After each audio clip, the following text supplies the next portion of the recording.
A Werewolf Shifter Romance, written by Amelia Hart. Chapter 1. Roses and Silence.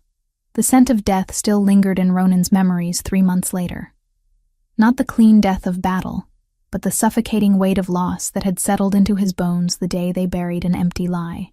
Rain fell in sheets across the castle courtyard as Alpha King Ronan Stormclaw stood before the marble tomb, a single red rose clutched in his calloused hand. The petals trembled against his palm, fragile and alive in a way that mocked everything he had become. His dark hair, longer now than he ever allowed it to grow, hung wet against his shoulders. The beard he'd cultivated since ascending to Alpha King obscured the sharp lines of his jaw, but nothing could hide the hollowness in his golden eyes. 3 months, he whispered to the stone that bore her name in elegant script. Selene Nightbloom, beloved mate of the Alpha King, taken too soon. The words were a knife twisting in his chest every time he read them. 3 months, and I still cannot accept it. But the mate bond did not lie. Where once there had been warmth, connection, the constant hum of her presence in the back of his mind, now there was only void, absolute crushing silence that confirmed what everyone else already knew. Selena was gone to him, the bond fallen silent, and he was slowly dying with that silence. He placed the rose carefully atop the others from previous visits, their dried petals creating a carpet of crimson and brown against white marble. Some were fresh from yesterday's visit, others weeks old, curling and brittle. He came every week without fail, drawn by grief and guilt in equal measure. Behind him, the massive castle that had been their home loomed against storm-darkened skies. Somewhere within those stone walls, his brother Valdris played the role of concerned Beta, managing the kingdom's affairs while Ronan drowned in sorrow. Somewhere, Captain Bryn Ironhide maintained order among the guards with her iron discipline. Somewhere, life continued as though the world hadn't ended. Ronan's wolf stirred beneath his skin, restless and savage. The beast had been growing more feral with each passing day, desperate for the mate it would never hold again. During yesterday's audience with the regional alphas, it had taken every ounce of control not to let the creature surge forward when Alpha Gareth questioned his judgment on border disputes. The wolf wanted blood, wanted violence, wanted anything to fill the emptiness. "You're going to catch fever," standing in the rain. Ronan didn't turn at the sound of Valdris's voice. His younger brother approached with careful steps, his own dark hair plastered to his skull, the thin beard on his jaw making him look gaunt. Where Ronan was built broad and powerful, Valdris had always been leaner, quicker, his amber eyes sharp with intelligence rather than raw dominance. "I don't care," Ronan said flatly. Valdris stopped beside him, studying the tomb with an expression of carefully crafted sympathy. "The council is worried about you. They're saying you're not fit to lead." "Let them say what they wish. Ronan, you nearly shifted during yesterday's meeting. You almost attacked Gareth for suggesting increased patrols. This isn't like you." Finally, Ronan turned to face his brother. Valdris took an involuntary step back at whatever he saw in the Alpha King's eyes. "What do you expect from me, brother? My mate is dead. The bond is silent. My wolf is dying inside me, and you want me to smile and play politics with alphas who circle like vultures waiting for weakness. I want you to survive this," Valdris said quietly. "Selene wouldn't want you to destroy yourself." The sound of her name from someone else's lips was agony. Ronan turned away, fists clenched at his sides. "You know nothing of what she would want." Valdris was silent for a long moment before speaking again. "Will you attend the feast tonight? Lord Theron is expected to arrive. It would be good if you showed him you're still capable of ruling. Lord Theron Nightbloom, Selene's father, the Alpha of the Eastern Territories who had trusted Ronan to protect his only daughter, the man whose eyes now held nothing but accusation and grief whenever they met." "I will be there," Ronan said, though the thought of food turned his stomach. He couldn't remember the last time he'd eaten a full meal. Sleep was equally impossible, his nights haunted by phantom sensations of a bond that no longer existed. Valdris placed a hand briefly on his shoulder, a gesture of brotherly comfort, before departing. Ronan remained at the tomb until the rain finally ceased, leaving him soaked and shivering, but still unable to feel anything beyond the numbing cold of loss.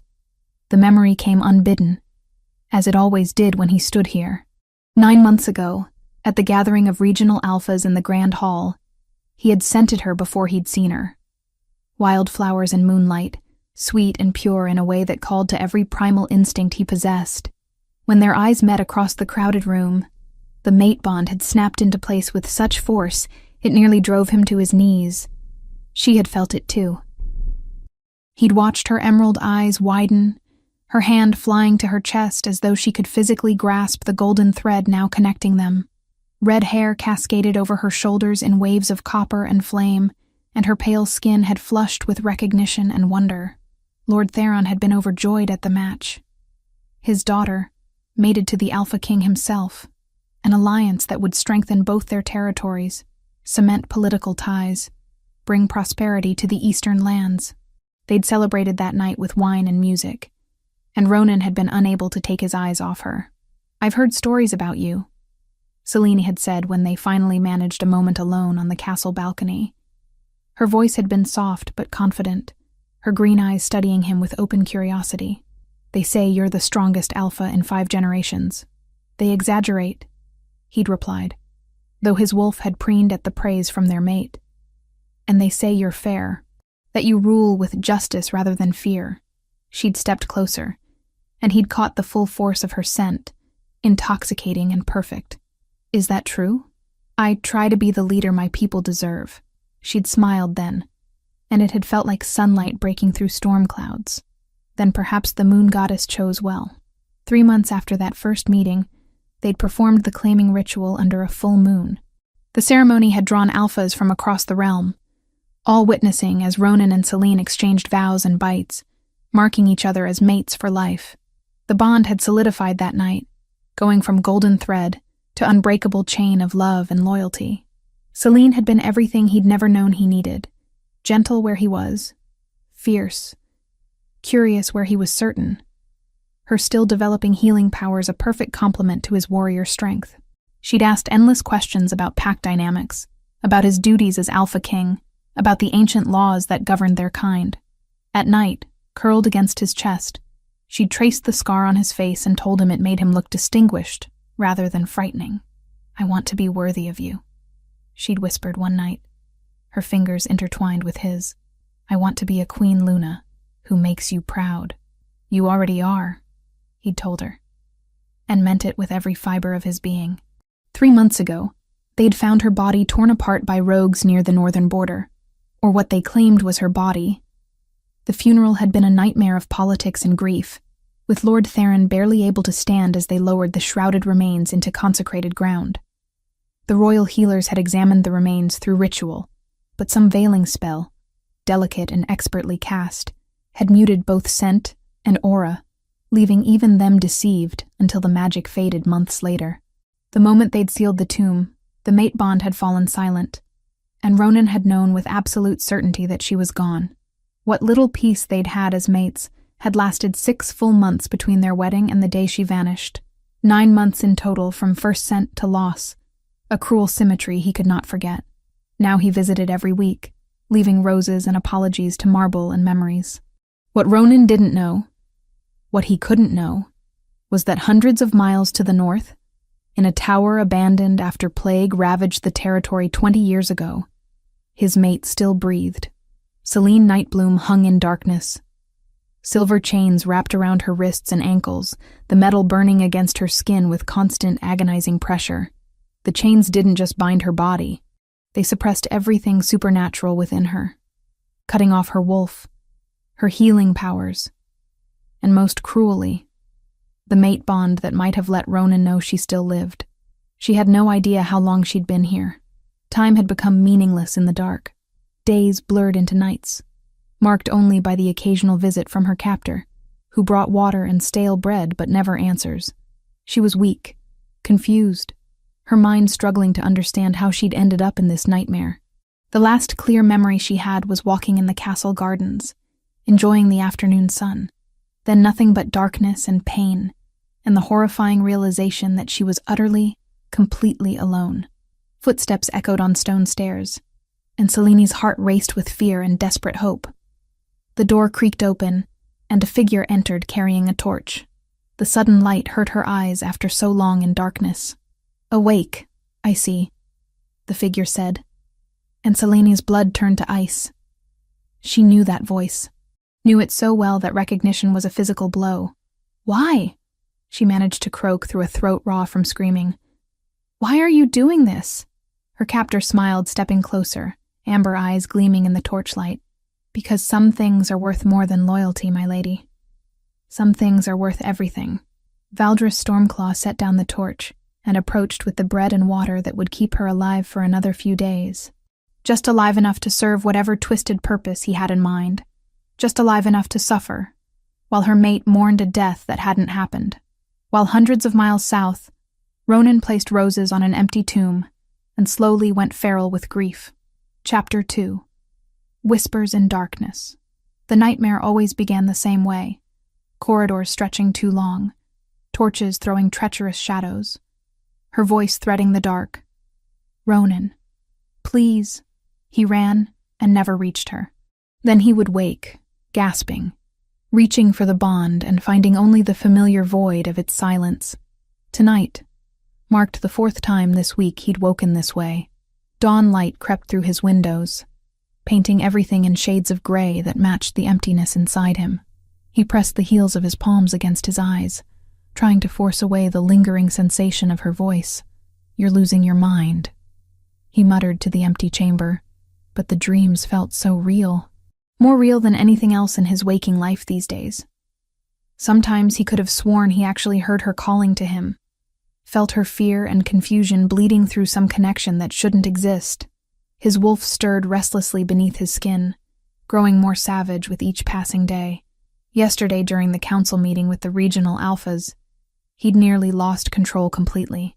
Alpha Gareth had questioned his judgment regarding border patrols, his tone carefully neutral, but his eyes sharp with calculation.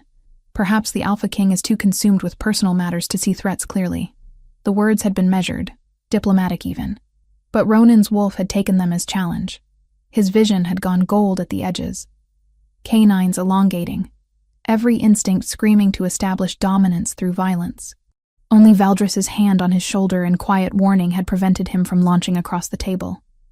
The other alphas had exchanged meaningful glances. They were beginning to question whether he remained fit to rule. A feral Alpha King was dangerous to everyone, including his own pack. A sharp knock interrupted his dark thoughts. "Enter." Captain Bryn Ironhide stepped inside, her military bearing perfect as always. But her gray eyes carried something that made his wolf go still and alert. "My king, I've completed the preliminary investigation you authorized." 3 days ago, Bryn had approached him with concerns about Celine's death. He'd initially dismissed them, but something in her certainty had compelled him to grant permission for quiet inquiry. "What did you find?" Bryn pulled a rolled parchment from her belt, spreading it across his desk. "Inconsistencies, my king. Significant ones. The official report states Lady Selene was attacked by rogues near the northern border while taking an evening walk." Ronan studied the map she'd drawn, marking the location where the body had been discovered. And Lady Selene never took evening walks alone. She always brought guards when leaving castle grounds. "You know this to be true." He did. Selene had been cautious, always aware of her importance as his mate and future Queen Luna. Second, the attack site showed no evidence of struggle beyond the immediate area. No scent trails leading to or from the location. No tracks from rogues approaching or fleeing. Bryn's voice remained carefully neutral. "It's as though the body simply appeared there. Rogues could have covered their tracks," Ronan said. But doubt crept into his voice. "They could have," Bryn agreed. "But rogues are typically desperate, chaotic. This was precise. Clean." She paused. "There's more. The guards who found her were new transfers, assigned to that patrol route only 2 days before the incident. The transfer orders were signed by Prince Valdris. Ice flooded Ronan's veins. "What are you suggesting, Captain?" Bryn held his gaze. "I'm presenting facts. Perhaps there are explanations I haven't considered." Ronan's wolf surged beneath his skin, rage flashing hot and fast. Only centuries of drilled discipline kept him from tearing through the corridors to confront his brother that instant.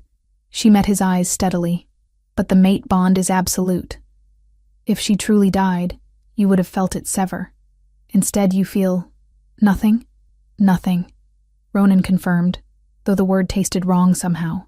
The bond is silent, dead, or suppressed, Bryn spoke quietly.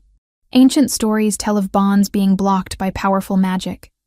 Rare materials like pure silver can sever supernatural connections temporarily. If someone wanted you to believe she was dead while keeping her alive, the thought was too monstrous to fully contemplate, yet it aligned with the dreams, with the persistent feeling that something about this entire situation felt wrong. 3 more days, Ronan said. Investigate further. If there's truth to be found, I want it. Yes, my king. Bryn bowed and departed, leaving him with thoughts that threatened to tear him apart.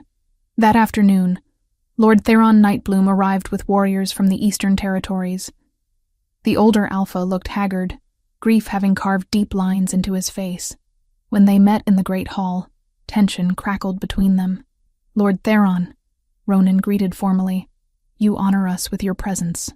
Honor. Theron's voice was sharp as broken glass. 3 months, and still no rogues caught. No justice served. My daughter is dead, and you do nothing but leave flowers on her tomb. The accusation cut deep, because it held truth. Ronan had been paralyzed by grief, leaving investigation to others. The rogues will be found, Ronan said, his alpha presence rising to meet Theron's challenge. I swear it on my blood. Your blood failed to protect her in the first place. Theron stepped closer, his own alpha dominance pressing against Ronan's. What good are your oaths when you couldn't keep my only child safe within your own territory? The Great Hall fell silent. Such open disrespect would normally demand response, but these were not normal circumstances. Theron was a grieving father, and Ronan understood that rage intimately. I failed her, Ronan admitted quietly, the words costing him everything. Every day I live with that knowledge, but I promise you, Lord Theron, justice will be found, no matter who stands in my way. Something in his tone must have conveyed deeper meaning, because Theron's expression shifted from rage to sharp attention. You've learned something. Perhaps. Or perhaps I'm chasing phantoms born of grief. Ronan glanced at the assembled court, at nobles and alphas watching with varying degrees of sympathy. But I will know the truth. As Theron was escorted to guest quarters, Valdris appeared at Ronan's side. His younger brother's amber eyes carried concern and sympathy. That was diplomatic, brother. Accepting blame when clearly the fault lies with rogues. Ronan studied Valdris carefully, really looked at him for the first time in months. His brother met his gaze steadily, nothing but brotherly concern visible. The guard transfers, Ronan said casually. The ones you approved before Celine's death. Standard rotation. Valdris replied smoothly. We'd received reports of increased rogue activity. I wanted fresh eyes on those routes. It sounded reasonable, logical. Yet something about it sat wrong. Far to the north, in her prison of stone and silver, Celine was finally achieving fragile clarity. The confusion that had consumed her first weeks of captivity was giving way to desperate awareness. She needed to understand where she was, why she was here, how to escape. The healing powers she'd been developing before her capture stirred weakly within her, trying to manifest despite the silver chains binding them. Small injuries she inflicted on herself would heal slowly, her abilities fighting the suppression. When the door opened and torchlight flooded the chamber, she was ready with awareness instead of terror. Valdris entered carrying bread and water. He studied her with those amber eyes that reminded her painfully of Ronan, yet held something fundamentally different. Awake and aware, I see, he said softly. That's progress. Where am I? Celine asked, her voice hoarse but steady. Somewhere safe. Somewhere no one will find you. Ronan will find me. The mate bond. The mate bond is silent, isn't it? Valdris crouched beside her, his expression unreadable. You've tried reaching for it. You feel nothing but emptiness where warmth should be. Celine's heart raced. It was true. The bond that should connect her to Ronan was gone, severed somehow. What did you do to me? I'm protecting you. Valdris said, his voice carrying strange sincerity. From truths too painful to face in daylight. From realities that would destroy you. What truths? What are you talking about? He set down the bread and water, standing. There was a funeral, Lady Selene. The entire kingdom mourned. Even now, my brother visits your tomb every week, leaving roses for a mate he believes is lost forever. You're lying. But fear crept into her voice. The emptiness of the bond, the silver chains, the isolation. What if he was telling some twisted version of truth? Am I? Valdris moved toward the door, taking the torch. Rest, my lady. Gather your strength. You're going to need it for what comes next. He left her in darkness, his words echoing like poison. Selene curled against the cold stone, reaching desperately for the mate bond and finding only void. But she refused to believe his enigmatic claims. Ronan would never abandon her, would never stop searching. She had to believe that, had to hold on to hope, even in this lightless prison where truth and lies twisted together until she could no longer tell them apart. Chapter 3. Secrets Unburied. Bryn returned 3 nights later with evidence that changed everything. Ronan stood in his private study as she spread documents across his desk, her expression grave in the candlelight. Outside, a storm was gathering, wind howling through the castle's ancient stones. We exhumed the tomb tonight, Bryn said without preamble. Under cover of darkness, with only my most trusted warriors present, Ronan's heart hammered against his ribs. And the body has no scent mark, my king. Every mate carries their partner's scent permanently, even in death. It's impossible to falsify. This corpse, she paused, choosing words carefully. It was created, not born. Magic was used to craft something that resembled Lady Selene, but it's not her. The room seemed to tilt beneath Ronan's feet. Hope, terrifying and painful, surged through him. You're certain? Absolutely. I brought our eldest healer to verify. She confirmed the body was constructed using shadow magic, an extremely rare ability. Bryn pulled out a smaller parchment. In the entire kingdom, only 3 individuals possess this power. 2 are elderly hermits living in the eastern mountains, far from court politics. The third, Valdris. Ronan finished, his voice hollow. Yes, my king. There is one more detail, Bryn added. The false body had been wrapped in a subtle cloak of shadow magic at the time of the funeral, enough to mute both scent and aura. Only once that veil decayed did our healers recognize the construct for what it was. Ronan turned away, staring out the window at gathering storm clouds. His brother, his trusted beta, the man who had stood beside him at the funeral, who had consoled him through the darkest days, who had managed the kingdom while grief consumed him. Perhaps there's an explanation, Bryn offered quietly. Perhaps someone else. No. Ronan's hands clenched into fists. The guard transfers he authorized. The convenient timing. His proximity to every decision made regarding her death. He turned back to face his captain. How long have you suspected him? Since the beginning, my king. But suspicion without evidence is merely paranoia. Now we have proof of deception, though not yet proof of who orchestrated it. What else have you learned? Bryn's expression darkened further. I found one of the mercenaries who participated in the false attack. He's being held in the lower dungeons. Under questioning, he revealed they were hired by someone wearing a royal seal. He never saw the face, but the voice was young, male, educated. Bring him to me. My king, if you use Alpha Command on him, Valdris will know we're investigating. I don't care. Ronan's voice carried the full weight of his authority. If my mate is alive somewhere, being held against her will, then every moment we waste is another moment she suffers. Bring the mercenary. Now. Bryn bowed and departed swiftly. Alone, Ronan pressed his palms against the stone windowsill, his mind racing. The mate bond was still silent, still empty. But if Selene lived, if she was being held somewhere with silver chains suppressing their connection, then that silence meant nothing. The dreams came back to him with new clarity, her voice calling his name, begging for help. What if they weren't nightmares at all? What if some deep part of him, some instinct that transcended even the mate bond, knew she still lived?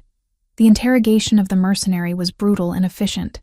The man, hardened by years of violence, broke within minutes under Ronan's alpha command. The supernatural compulsion stripped away lies and evasion, leaving only raw truth. I was hired to stage an attack. The mercenary gasped, sweat pouring down his face as he fought against the command forcing honesty. Create a scene that looked like rogues killed the Queen Luna. We were given a body, told to damage it beyond recognition, leave it where the patrol would find it. Who hired you? Ronan demanded, his voice layered with power that made the dungeon walls shudder. Never saw his face. He wore a hooded cloak, but his voice, educated, noble, young. He had the royal seal, proved he was authorized. The mercenary's resistance crumbled completely. He paid half in advance, promised the rest after the job was done. Said the Alpha King had enemies who wanted his mate dead, that we were preventing a worse fate for her. Where did you meet him?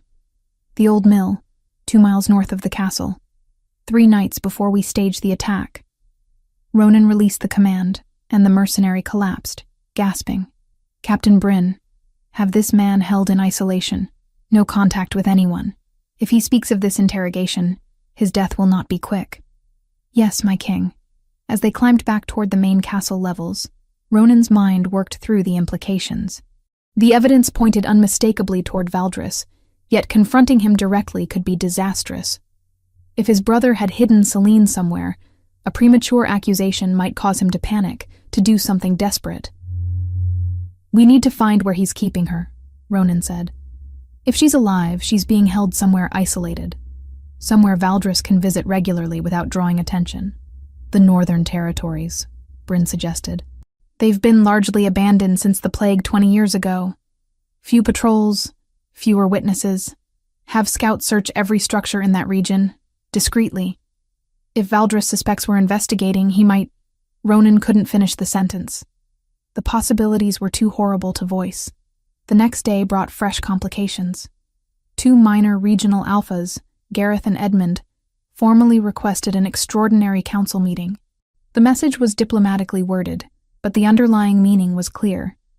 They questioned whether Ronan remained fit to rule. They sense weakness, Valdris said when he delivered the message to Ronan's chambers. Your grief has made you vulnerable in their eyes. They see an opportunity to challenge your authority. Ronan studied his brother carefully, searching for any sign of guilt or deception in those amber eyes. Valdris met his gaze steadily, concern etched across his features. If he was the architect of this nightmare, he was a masterful actor. Let them come, Ronan said. I'll remind them why I am Alpha King. Brother, you nearly shifted during the last council meeting. Your control is slipping. Perhaps you should postpone. I said let them come. The alpha command in his voice made Valdris take an involuntary step backward. For just a moment, something flickered across his brother's face. Resentment? Fear? But it vanished too quickly to identify. Far to the north, Celine had been marking time by Valdris's visits. She'd counted 12 since achieving clarity, which suggested roughly 2 weeks had passed. The chains still bound her, the silver still suppressed her powers, but she was learning to work within those limitations. When the door opened this time, she was ready with a performance. She'd discovered that Valdris responded better when she appeared broken rather than defiant. Please, she said softly as he entered with food and water. Please tell me what's happening. Why am I here? He studied her for a long moment before setting down his burden. You really don't remember the courts, do you? 2 years ago at the regional gathering. Your father brought you to discuss trade agreements. Celine searched her memory.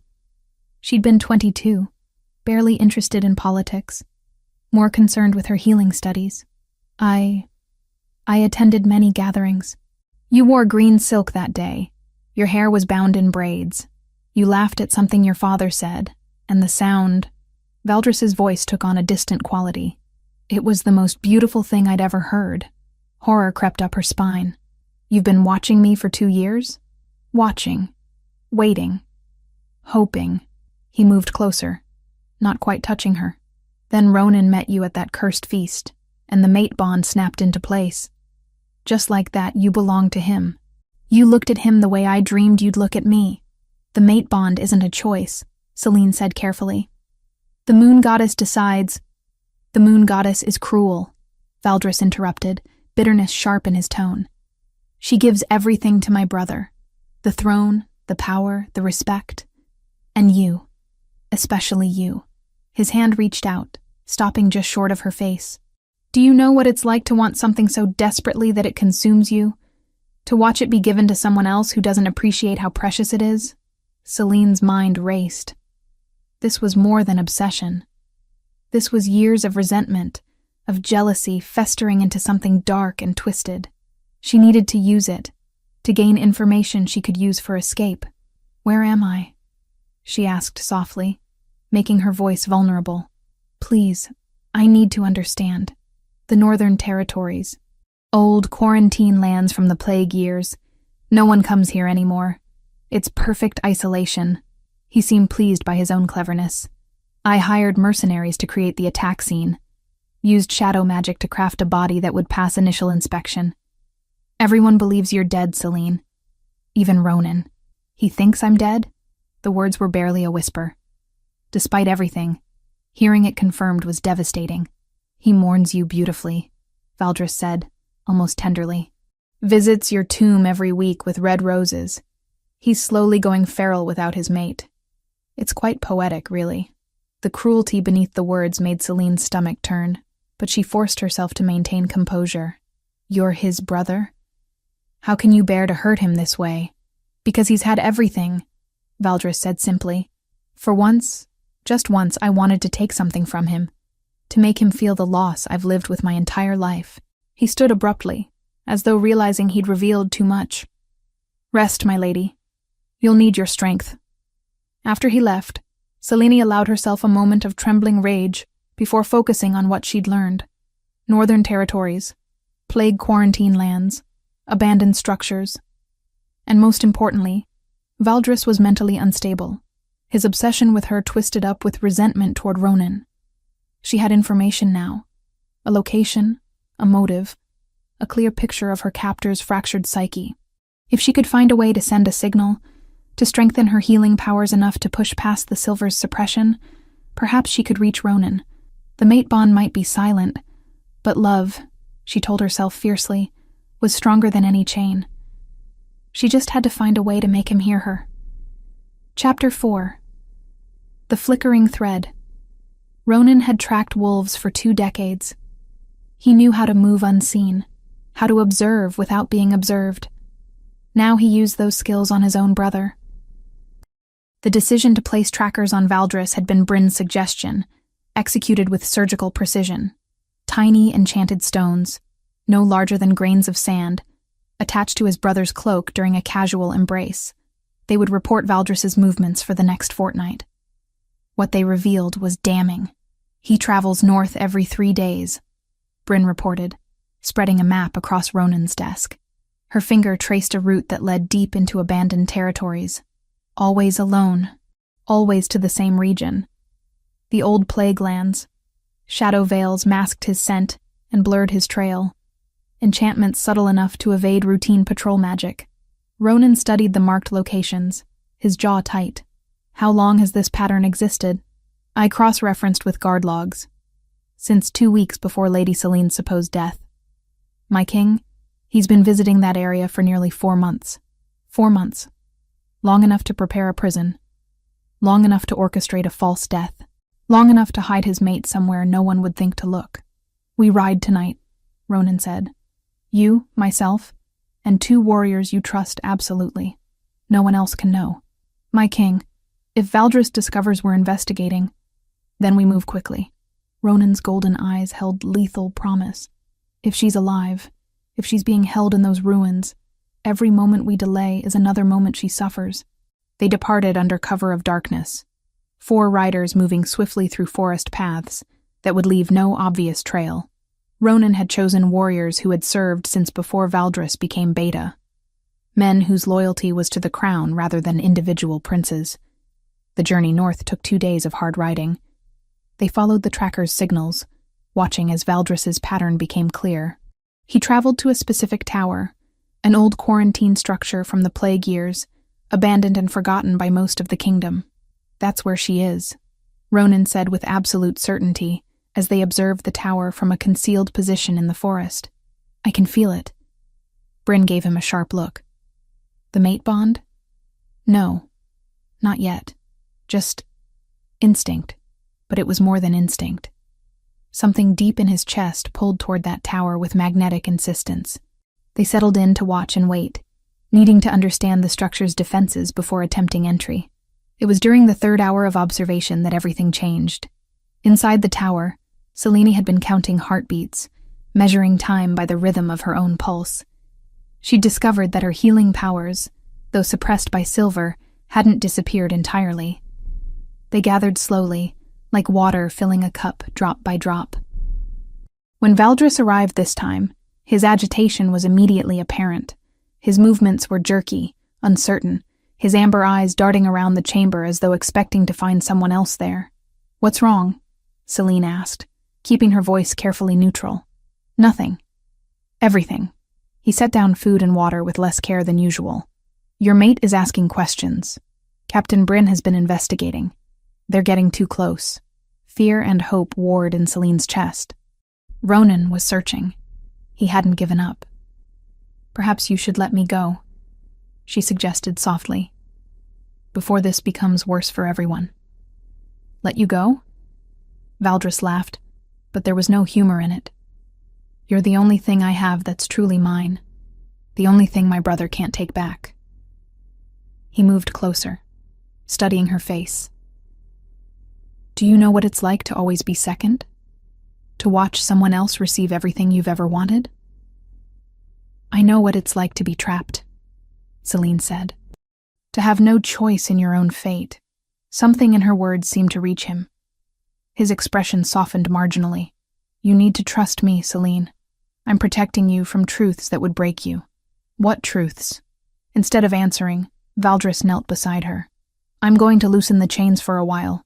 You've been cooperative, and I want you to see that I'm not the monster you think I am.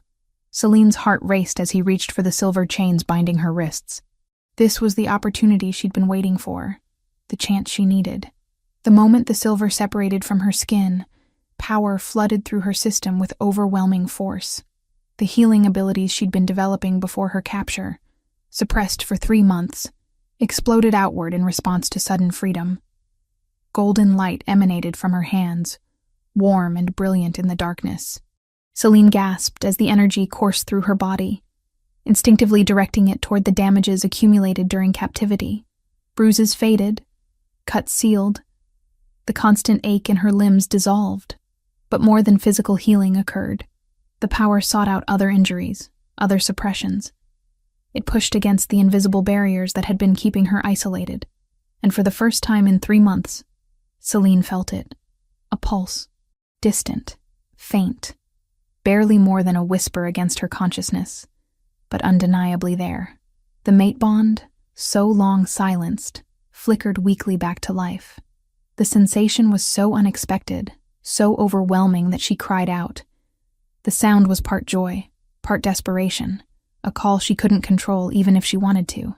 What's happening? Valdris demanded, reaching to replace the chains. But Selene barely heard him. She focused everything she had on that fragile connection, pouring her consciousness toward it, willing it to grow stronger. Miles away, in the forest surrounding the tower, Ronan went absolutely still, every muscle in his body locked as something impossible happened.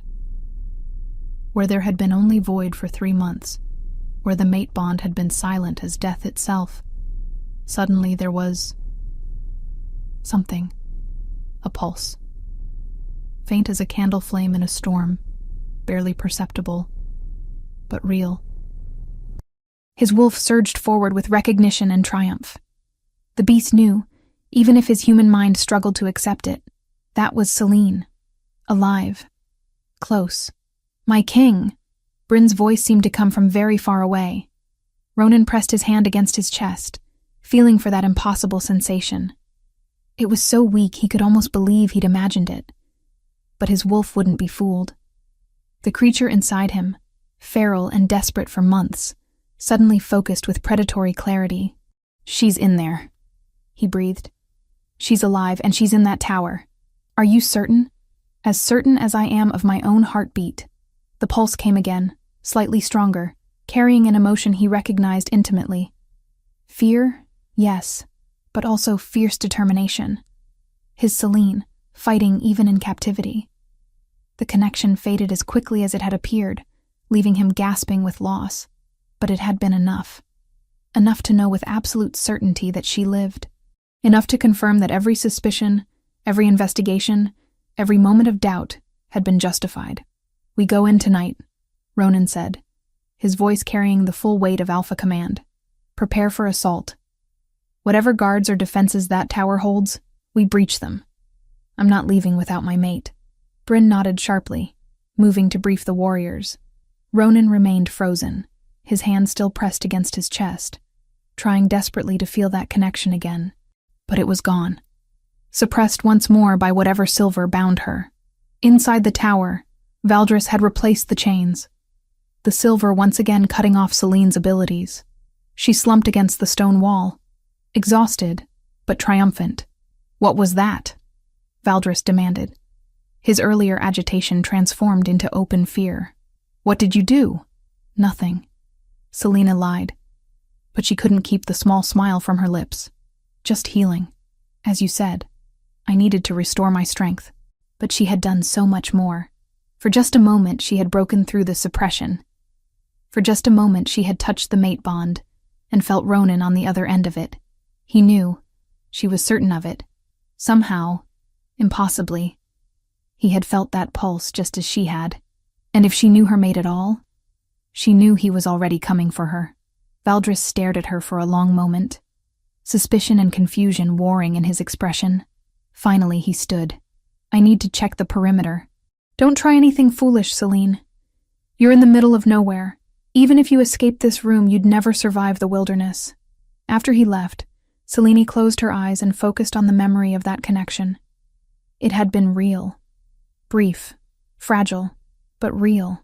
The mate bond still existed, buried under silver and magic but not destroyed. And now, Ronan knew she was alive. Now the hunt would truly begin. Outside, hidden in the forest, an Alpha King prepared for war. Not against armies or rival packs, but against his own blood, against the brother who had stolen everything. The storm was finally coming. Chapter 5. Blood and Fury. The storm broke as Ronan approached the tower, rain lashing against stone walls that had stood empty for 2 decades. Lightning illuminated the structure in stark flashes, revealing crumbling battlements and windows dark as empty eye sockets. But inside one of those windows, Ronan knew, his mate waited. The mate bond pulsed stronger now, regular as a heartbeat, calling to him with desperate urgency. Each pulse carried emotion he recognized intimately. Fear, determination, and beneath it all, hope that he would come. 6 mercenaries patrolling the perimeter, Bryn reported, rain streaming down her face. 2 at the entrance, 4 circling, all armed with silver weapons. They know we're coming, one of the warriors muttered. Good, Ronan said, his voice carrying the edge of his wolf. Let them be afraid. Inside the tower, Valdris had returned to find Celine different somehow. More alert, more focused, her green eyes tracking his movements with calculation rather than fear. It set his nerves on edge. Something's changed, he said, pacing the chamber. You did something when I loosened the chains. I healed myself, Selena replied calmly, as you suggested I should. No, it was more than that. He moved closer, studying her face. You reached for the bond, didn't you? You tried to contact him. Celine said nothing, but her expression must have confirmed his suspicions, because Valdris's face contorted with rage. Foolish woman. Do you think he'll forgive you for making him believe you were dead? Do you think he'll want you back after months of suffering? His voice took on a cruel edge. I've watched him deteriorate. Watched his wolf go feral. He's not the man you remember anymore. You're wrong, Celine said quietly. The mate bond doesn't lie.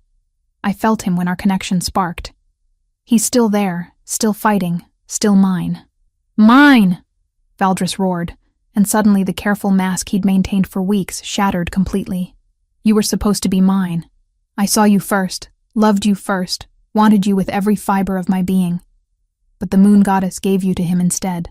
To Ronan, who already had everything. The bond chose. I don't care what the bond chose. Valdris's hands trembled with barely controlled violence. Do you know what it's like to watch your brother receive everything you've ever wanted? The throne, the respect, the power, and then you. Especially you. He laughed, but the sound was broken. So I took you from him, used my shadow magic to create a corpse, hired mercenaries to stage your death, brought you here where no one would ever find you. You're insane, Selene breathed. Perhaps. But I'd rather be insane with you here than sane without you. He moved toward the chamber entrance. I need to check something. Don't try anything foolish. Even if you escape this room, you'd never survive what waits outside. The moment he left, Selene focused everything on the silver chains. Her healing powers, though suppressed, had been slowly gathering strength. She directed that energy toward the metal binding her, not trying to heal it, but rather corroding it, weakening the molecular structure the way infection weakens tissue. The silver began to fracture, hairline cracks spreading through the links. Outside, Ronan gave the signal. His wolf surged forward, and he allowed the transformation to take him. Bones cracked and reformed, muscle and sinew reshaping into something far more lethal than his human form. His massive black wolf stood where the man had been, golden eyes burning with predatory focus. The attack was swift and brutal. Ronan hit the first mercenary before the man could raise his silver blade, jaws closing around his throat with crushing force. Bryn and the warriors engaged the others, steel meeting steel in the rain-soaked darkness. Inside the tower, Valdris heard the commotion, and knew. His brother had found him. Found them. Everything he'd built, every careful plan, was collapsing. He ran back to Selene's chamber, already calling his shadow magic to him. Darkness gathered around his hands, writhing and alive. When he burst through the door, he found her standing, the silver chains broken at her feet, golden light emanating from her hands. No, Valdris breathed. Selene's wolf exploded to the surface after 3 months of suppression. The transformation was agony and ecstasy combined, her body reshaping into the white wolf with silver markings that was her true form. She was smaller than male wolves, but faster, and 3 months of captivity had not dulled her instincts. She leaped at Valdris, claws extended, teeth bared. He threw up a wall of shadow magic that sent her tumbling backward, but she rolled and came up snarling. You can't win, Selene. Even with your wolf freed, you're weak from captivity. I'm a prince of the royal bloodline, trained in combat since childhood, but Selene wasn't trying to win. She was buying time, keeping Valdris focused on her, rather than the battle sounds growing closer outside. Ronan tore through the tower entrance, his massive wolf form devastating anything in his path. The remaining mercenaries tried to form a defense, but they were facing an Alpha King pushed past all reason by months of grief and rage. Bryn and the warriors followed in his wake, finishing what he began. The tower stairs were narrow, forcing Ronan to shift back to human form. He took them 3 at a time, following the mate bond that now sang clearly in his chest. Above, he could hear sounds of struggle, his mate's snarls mixing with another voice. Valdris. When Ronan burst into the chamber, he found Selene in wolf form, circling his brother, both of them bloodied. Valdris held shadow magic in both hands, darkness coiling like serpents ready to strike. Brother, Valdris said, his voice eerily calm despite the chaos. I wondered when you'd arrive. Ronan shifted partially, maintaining his wolf strength while regaining human speech. Release her. Now. Release her? Valdris laughed. She's the only thing I've ever taken from you, Ronan. Do you know how that feels? To finally possess something you wanted? I won't give her up. I can't. You have 3 seconds to surrender before I kill you. You won't kill me. You've never been able to do what's necessary when family is involved. It's your greatest weakness. Valdris's shadow magic surged, creating a barrier between them. She was mine before she was yours. I loved her first, wanted her first, and you took her like you've taken everything else in my life.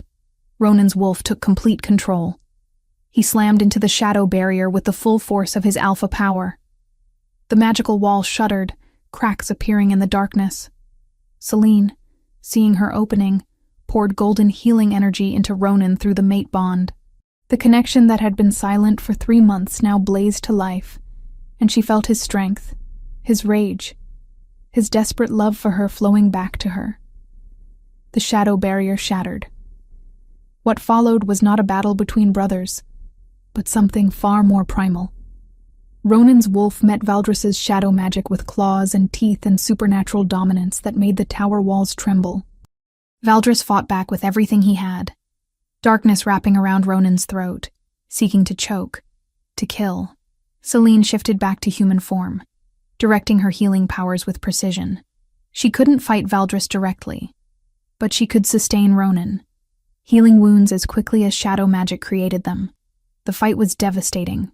Stone crumbled, ancient timbers groaned. The tower itself seemed to protest the violence within its walls. Valdris's face was a mask of madness and grief, years of resentment pouring out in every strike. But Ronan was the Alpha King for a reason. He was stronger, faster, and most importantly, he was fighting for something beyond himself. When he finally pinned Valdris to the ground, jaws around his brother's throat, the fight was over. "Do it," Valdris gasped, blood streaming from multiple wounds. "Kill me. It's what I deserve." Ronan's wolf wanted to. Every instinct screamed to end the threat, to punish the male who had stolen his mate and caused 3 months of agony.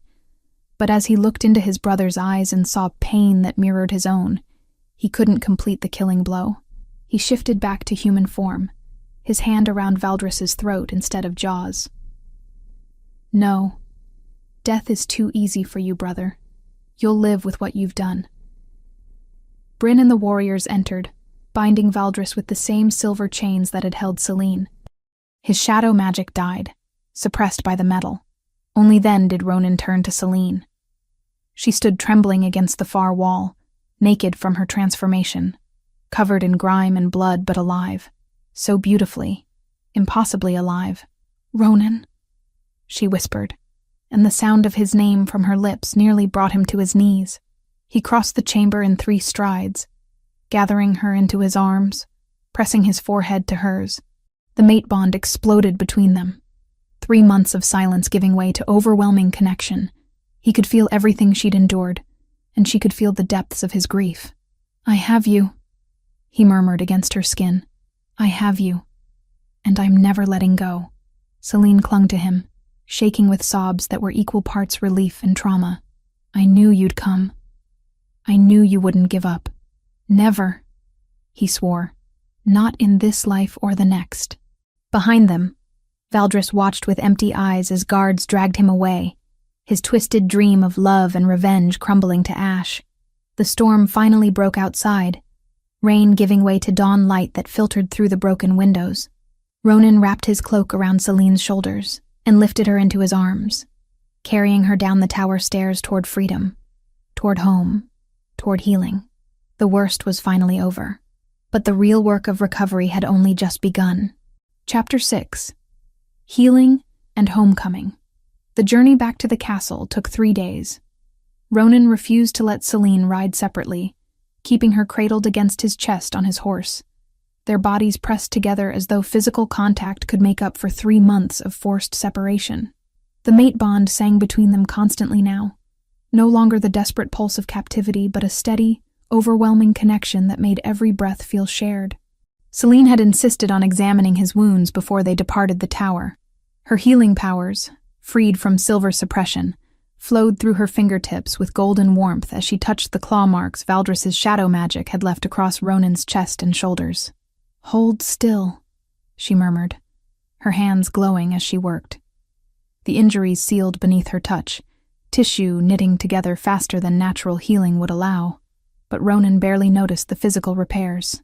His attention was fixed on her face, on the reality of her alive and breathing, and here, "I thought you were dead," he said, his voice rough. "For 3 months I believed the mate bond was severed because you were gone. The silver chains suppressed everything," Celine explained, her fingers tracing the now-healed wounds. "I couldn't reach you," Couldn't feel you. It was like being buried alive in silence.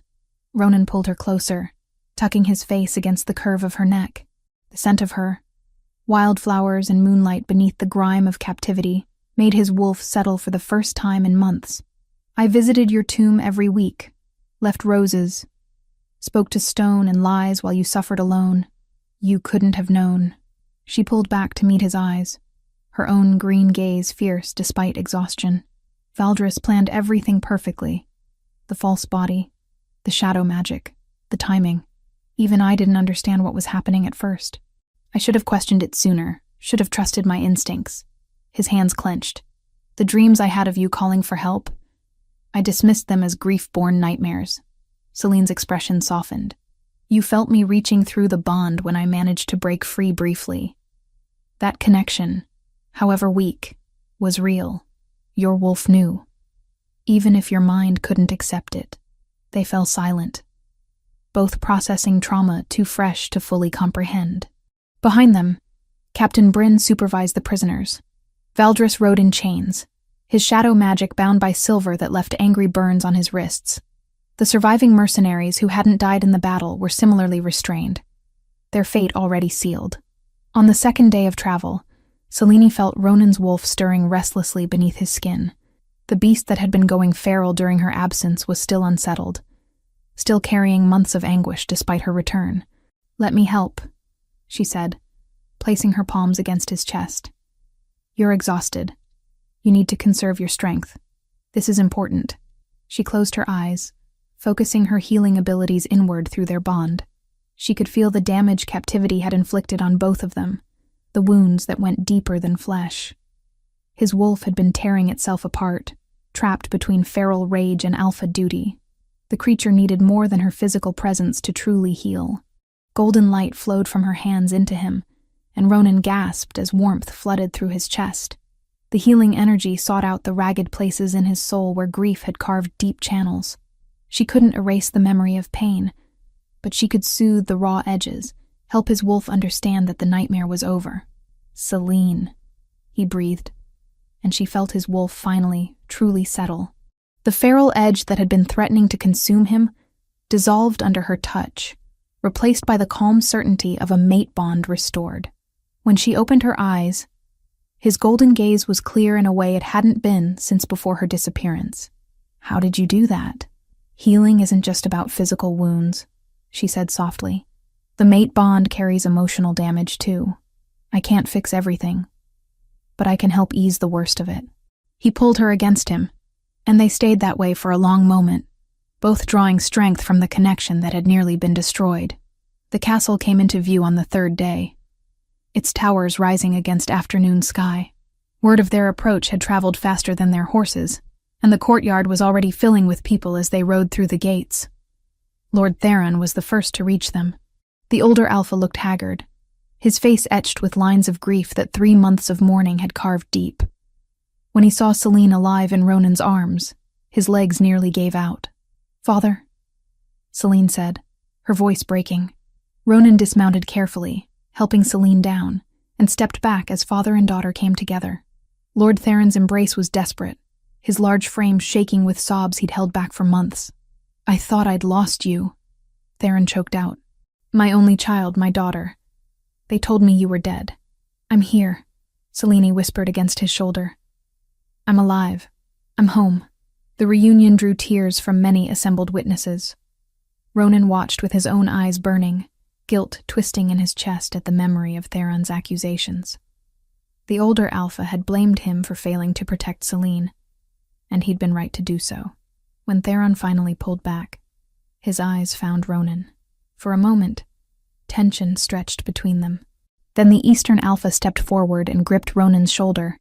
"Forgive me," Theron said roughly. "The words I spoke in grief, the blame I placed on you. You found her. You brought her home. You had every right to question me," Ronan replied. "She was taken under my protection. The fault lies with my own blood." They stood together in shared understanding of what had been nearly lost, of betrayal that cut deeper than any physical wound. Around them, the castle buzzed with activity as word spread. The Queen Luna lived, The Alpha King had found her. The impossible had become real. The great hall filled rapidly as nobles and warriors gathered to hear the full account. Ronan stood at the high table with Selene at his side, his hand never leaving hers, while Bryn delivered the official report. Prince Valdris orchestrated Lady Selene's abduction and staged her death using shadow magic and hired mercenaries, Bryn announced, her voice carrying clearly. He held her prisoner in the abandoned northern territories for 3 months. The Alpha King tracked him there and rescued his mate. Valdris is now held in the dungeons awaiting formal judgment. Shocked murmurs rippled through the assembled crowd. Valdris had been trusted as Beta, as the Alpha King's right hand.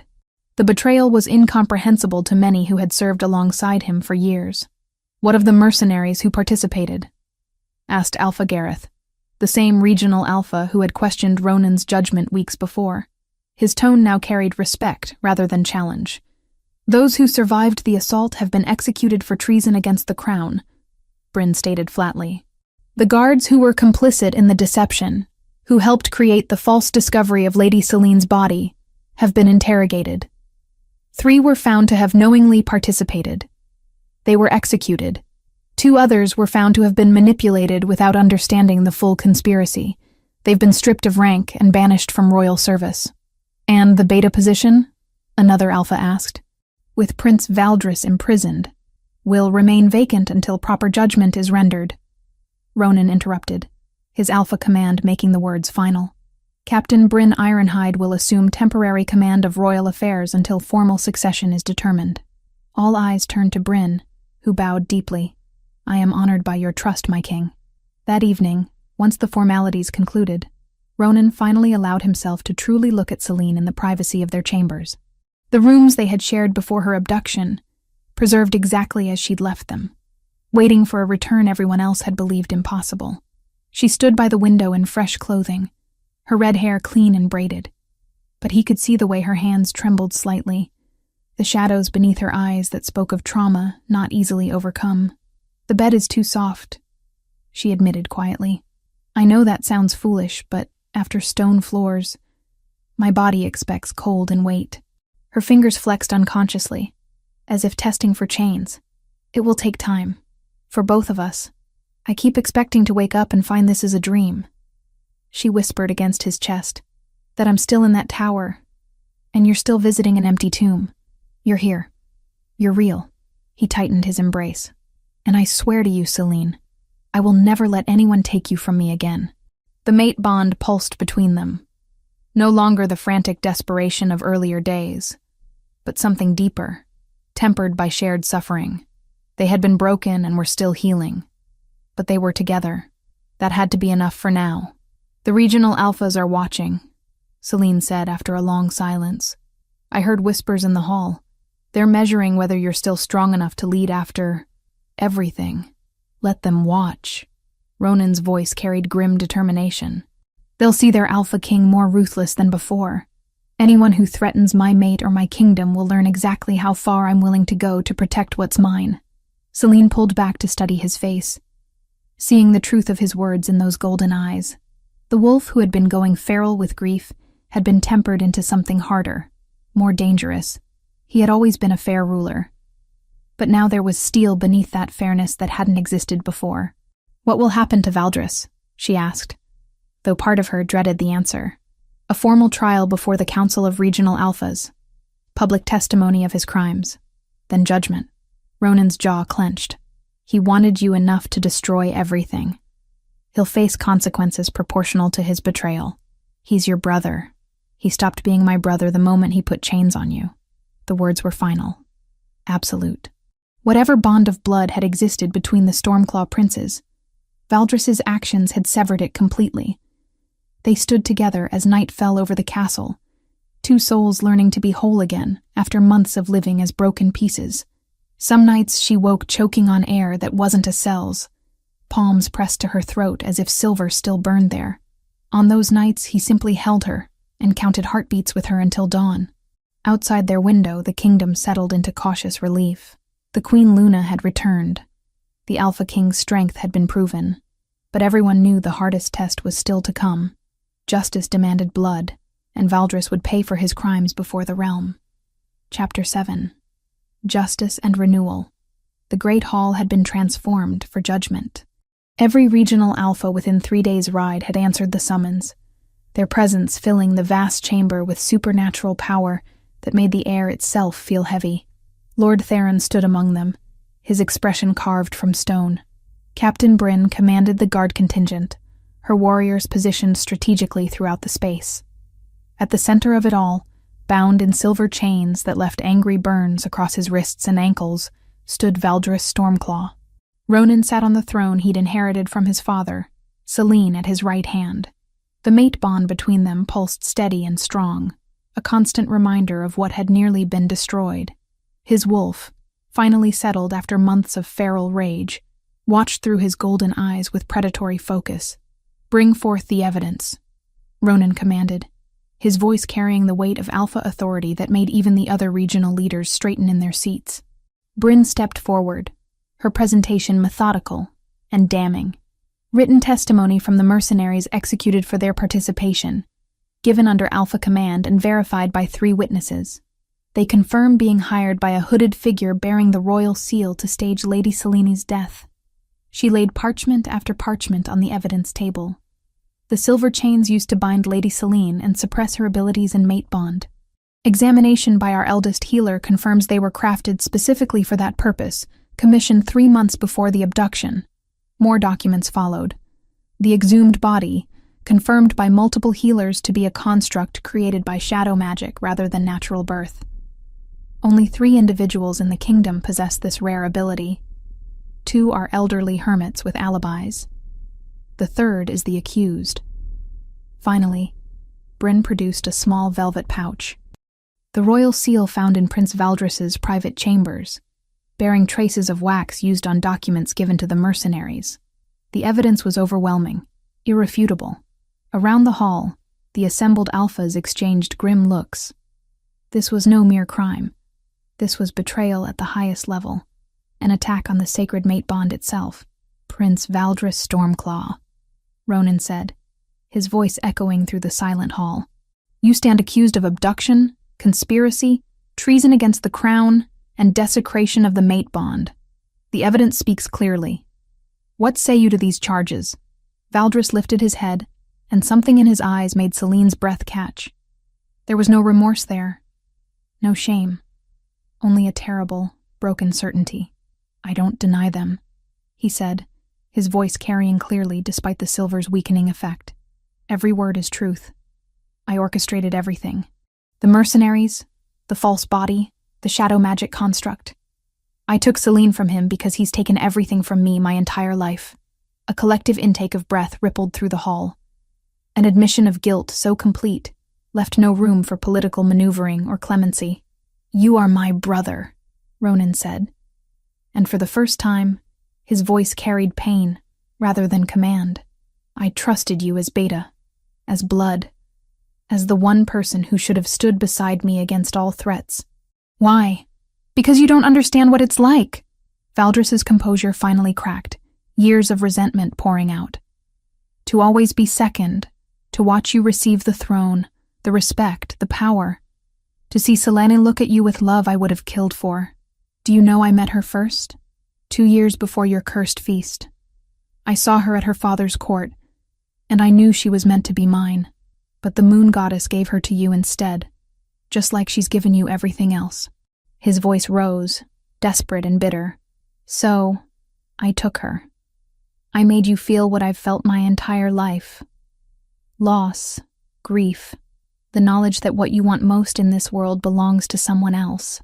The hall remained silent as Valdris's confession echoed off stone walls.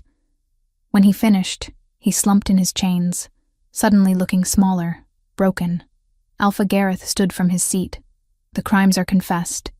The evidence is absolute. I call for judgment." One by one, the regional alphas rose, their voices joining in agreement.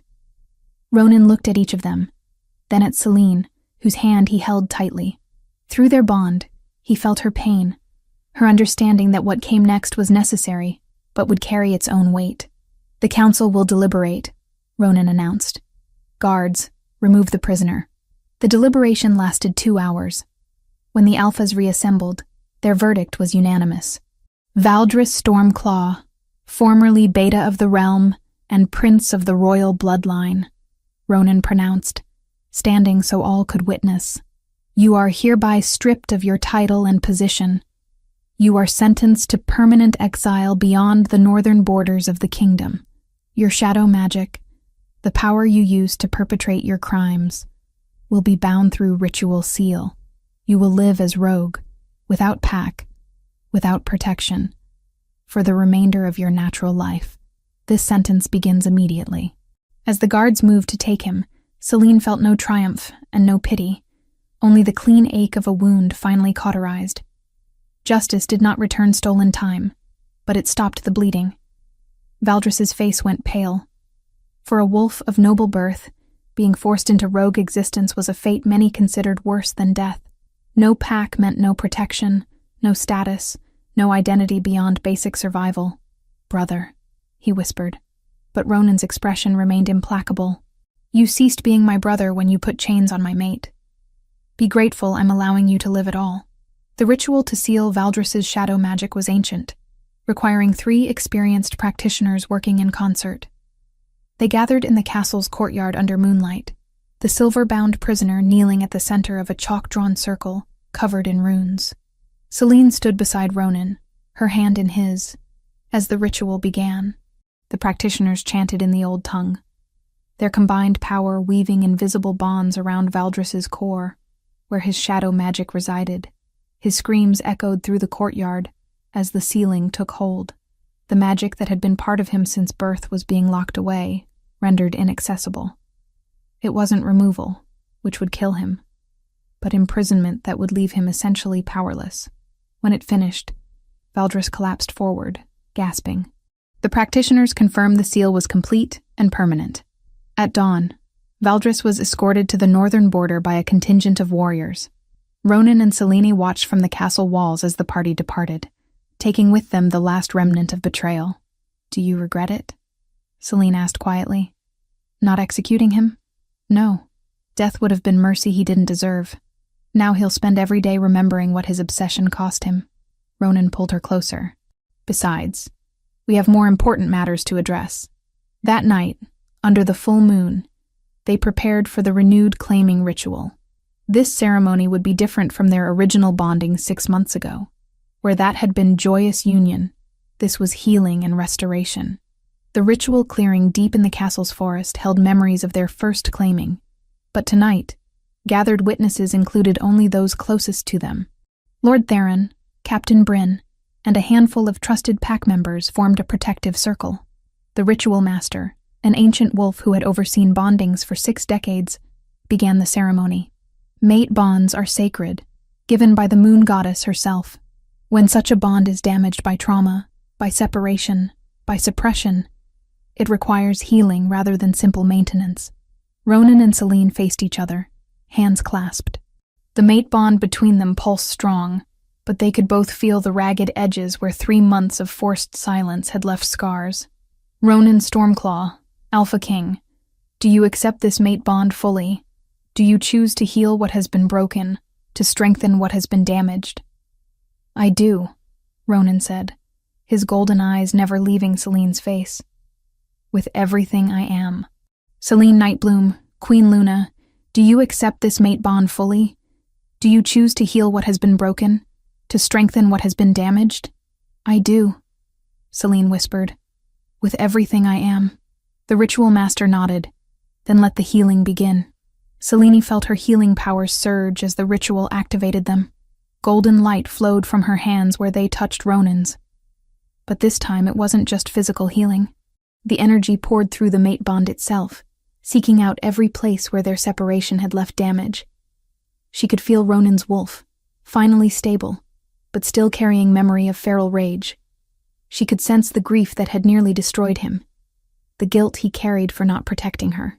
Her power washed over those wounds, not erasing them but transforming them from open injuries into honored scars. Through their connection, Ronan felt everything she'd endured. The fear of captivity, the confusion of silver suppression, the determination that had kept her fighting. He sent his own strength through the bond, his absolute certainty that she was safe now, protected, loved beyond measure. The healing energy intensified, and Selene gasped as she felt something unlock inside her. The healing powers she'd been developing were suddenly completely accessible in ways they'd never been before. She could see the structure of the mate bond itself, could understand how to repair damages that would have been permanent for any other healer. Extraordinary, the ritual master breathed, sensing the shift. She can heal mate bonds themselves. I've never witnessed such ability. When the ritual completed, both Ronan and Selene were glowing with residual energy. The bond between them was no longer just strong. It was perfectly restored. Every damaged thread rewoven into something even stronger than before. Ronan pulled her into his arms, and she could feel his wolf finally, completely at peace.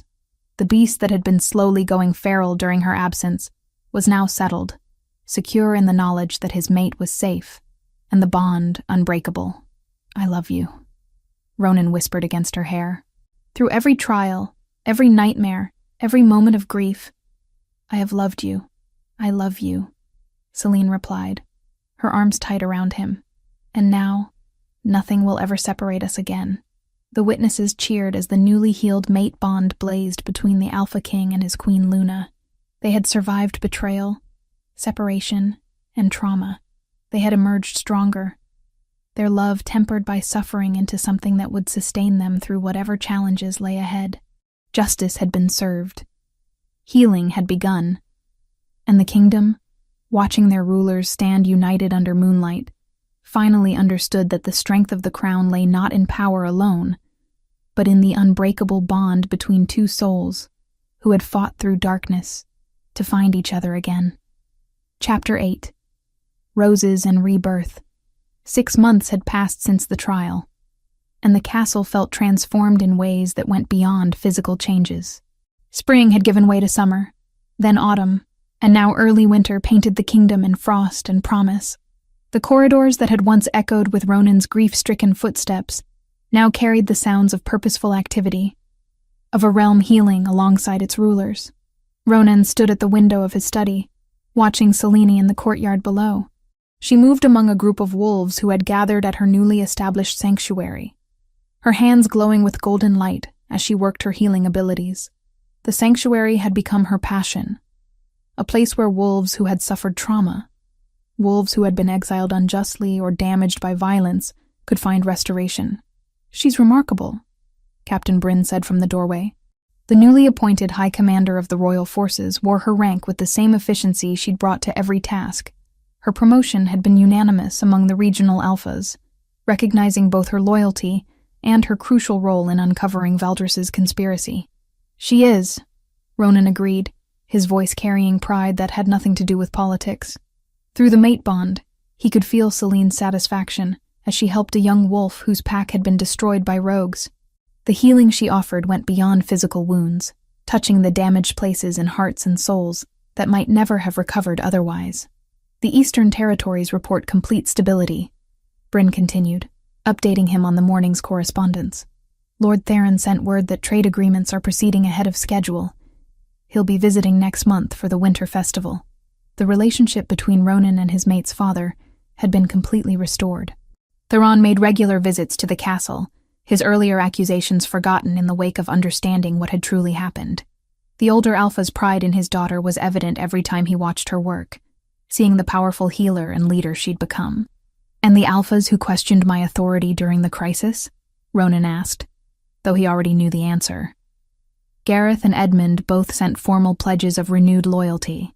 They've seen how you handled the conspiracy, brother against brother, with justice rather than vengeance. Your reputation has never been stronger. It was true. The regional alphas who had begun forming factions during his grief-driven instability now stood firmly behind his rule. They'd witnessed him face the worst betrayal imaginable and emerge not weakened, but tempered into something more formidable. An alpha king who would show mercy when deserved, but whose ruthlessness in protecting his mate and kingdom was now legendary. The new laws Ronan had implemented were already changing pack culture throughout the realm.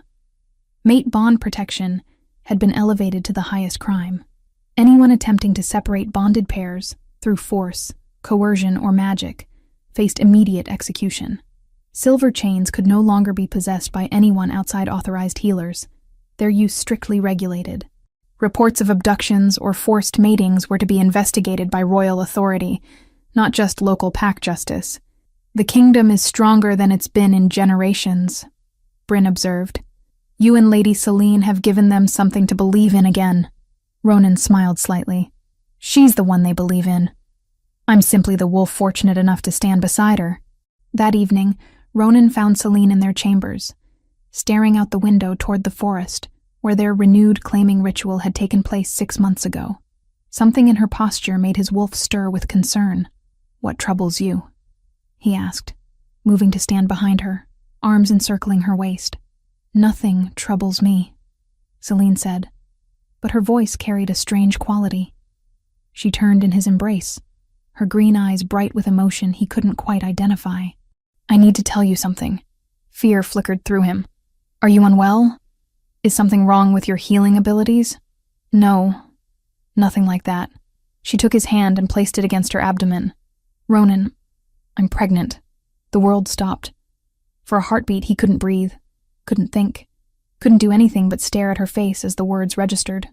Then joy, pure and overwhelming, flooded through him so intensely that their mate bond blazed between them. "Pregnant," he repeated, his voice barely a whisper. "You're certain?" The healer confirmed it this morning, 3 months along, which means it happened after the renewed claiming ritual. Her smile was radiant. "We're going to have a child, Ronan. An heir for the kingdom." He pulled her against him, one hand cradling the back of her head, while the other rested protectively over where their child grew. The heir the kingdom needed, the continuation of their bloodline, the living proof that love could survive even the darkest betrayal. "I love you," he said against her hair. "Moon above, Selene. I love you more than I have words for." "I love you too," she whispered back. "And I'm not afraid anymore. Not of the future. Not of what comes next. We've survived the worst. Everything else we'll face together."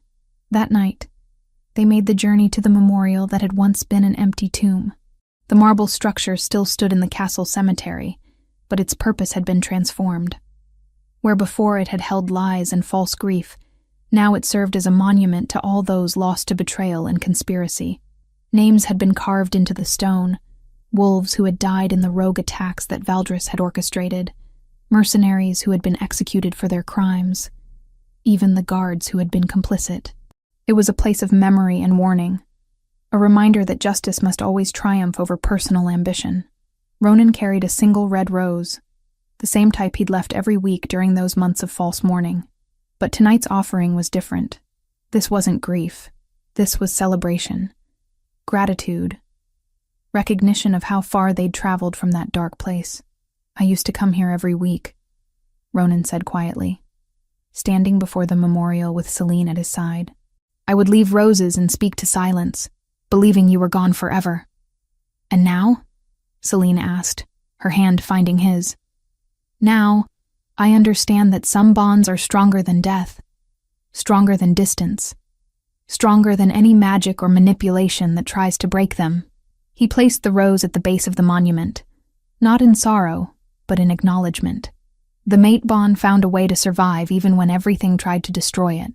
Selene rested her head against his shoulder, one hand unconsciously moving to her abdomen where their child grew. "Do you think Valdris knows? Out there beyond the borders, stripped of his power and his position? Do you think he understands what he lost?" "I don't know," Ronan admitted, "and I find I no longer care. He made his choices. We made ours. His story ended with exile. Ours continues with hope." They stood together in comfortable silence, watching moonlight paint the memorial in silver and shadow. Around them, the castle grounds were peaceful, the kingdom settled into security it hadn't known in months. Inside those walls, wolves slept safely, protected by an alpha king whose strength had been tested and proven, guided by a Queen Luna whose healing powers extended far beyond simple medicine. The mate bond between them pulsed strong and steady, no longer a desperate connection maintained against impossible odds, but something tempered by suffering into absolute certainty. They had been broken and had healed stronger. They had been separated and had found each other again. They had faced betrayal from the person who should have been most loyal and had emerged with their love intact. "We should go," Celine said finally. "It's cold. And the baby, our baby," Ronan corrected, the words still feeling miraculous on his tongue. "Our heir. Our future." As they walked back toward the castle, hands intertwined, neither looked back at the memorial. That chapter of their lives had closed. Ahead lay challenges they couldn't yet imagine, joys they were just beginning to discover, and a child who would be born into a kingdom made stronger by the trials their parents had endured. The roses Ronan had left in grief were gone now, replaced by this single bloom offered in gratitude. He would not return to this place weekly anymore. There was no need. The past had been honored, the lost had been remembered, and the future awaited with open arms. Inside the castle, preparations were already beginning for the announcement of Celine's pregnancy. The kingdom would celebrate with festivals and feasts. The regional alphas would send gifts and pledges, and the line of succession would be secured. But for now, in these quiet moments before dawn, it was enough to simply walk together through frost-touched gardens, feeling the mate bond pulse between them like a second heartbeat. They had survived the worst that betrayal could inflict. They had healed wounds that should have been fatal. They had proven that love, when tested by fire, emerged not as ash, but as steel. And now, with a child growing beneath Selena's heart and a kingdom flourishing under their joined rule, they stood ready to face whatever the future might bring. Together, as they were always meant to be. Eternal, unbreakable, whole. The nightmare was over. The dream was just beginning.